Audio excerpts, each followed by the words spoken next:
শুক্রবারে নামাজ পড়ে বসে আছি, হয়তো খাওয়া দাওয়া করবো, কেউ করতেছে। এন্ডিমের টাইমে দেখি বৃষ্টির মতন ওরা ইট পাটকেল ছুটতেছে। উনি কখনোই কোনোদিন আমাদের সামনে দাবি করেন যে আমি নিজে ইমাম মেহেদী। ওরা আনন্দ করতে করতে, আল্লাহু আকবার করতে করতে যে লাশগুলি এখানে নিয়ে গেল।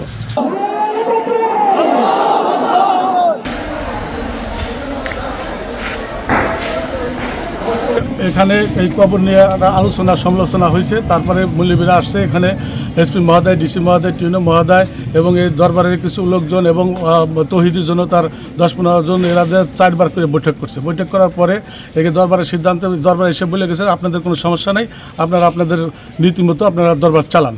সেই কবর থেকে লাশ উঠিয়ে নিয়ে গেছে, এটা নিয়ে রাস্তায় ঢাকা রোডে নিয়ে পুরাইছে। এখানে এটা ইসলাম কোনোদিনই তার সমর্থন করে না।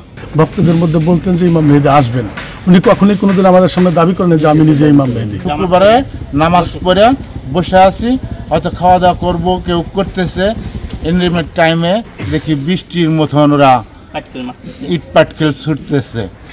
পরে হেসে আমরা কি করবো, আমরা তো নিরস্ত্র মানুষ, আমরা তো শান্তিপ্রিয় মানুষ। লাশটা দেহ পড়ে রয়েছে, সে দেহের উপরে অনেক আঘাত করছে, লাঠি দিয়ে পেটানো হয়েছে। আপনারা হয়তো অনেকে দেখতেন, ওনার ঠোঁট দিয়ে সিলসিল করে রক্ত বের হয়ে আসছে। লাশে কোনো দুর্গন্ধ হয় নাই, কোনো পচন ধরে নাই, কাপড় নষ্ট হয় নাই। ওরা আনন্দ করতে করতে, আল্লাহু আকবার করতে করতে যে লাশগুলি এখানে নিয়ে গেল। শুক্রবার দিনকে জুমার নামাজের এখানে জামাত হয়েছে, জামাতের পরেই ওনারা আক্রমণ করছে। আক্রমণের পরে দরজা ভেঙে ঢুকছে। ইমাম মেহেদীর দিন জামানা প্রকাশ করছে, সবসময় সে শান্তির পক্ষে, কিন্তু আমরা তো সেই শিক্ষায় শিক্ষিত। ওরা ইট দিয়ে পাথর দিয়ে মারলো, পরে আমার যে দাঁত পড়ে গেছে, পরে আমি পড়ছি, পড়ার পরে আমার কুত্তার মতন ওরা পিটেছে। আমার এই ডাইন সাইডটা বাদ করে দিছে, একেবারে আমি চলে গেছে আমার এই সাইডটা রক্ত। পরে আবার উঠায় আমার বসাইছে, বসায় মাথার উপরে বাড়ি দিচ্ছে, আবার উপরে গেছে, আবার ওরা আমার পিটেছে। যে যাচ্ছে সেই পিটেছে। যে ধর্মেরই মানুষ হোক, একজন মানুষ তো, যার যার ধর্মের একটা নৈতিক একটা দায়িত্ব আছে বা নৈতিক একটা কাজ আছে।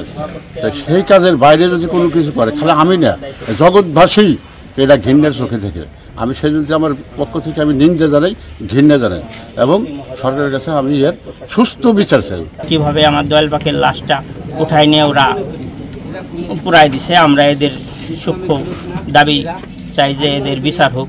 আসলে কেন এগুলি করলো, কেন এগুলি হইল, এটা আমরা আশাবাদী ছিলাম না, তারপরে হয়ে গেছে।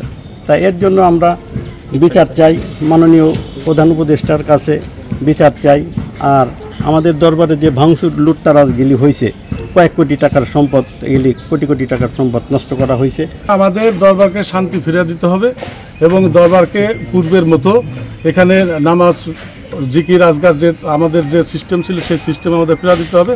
আমাদের যে দরবারে ক্ষতিপূরণ হয়েছে, আমাদের ভক্তদের মধ্যে আতঙ্ক হয়েছে, প্রশাসনিক দিকে সরকারের প্রতি আমাদের দাবি আমাদের পূর্বের ন্যায় স্বাভাবিকতা ফিরিয়ে দেবে। আর দ্বিতীয়ত হলো যে এরকম বিচ্ছিন্ন কাণ্ড যেন এই বাংলাদেশে, পৃথিবীর কোনো যেন না ঘটে।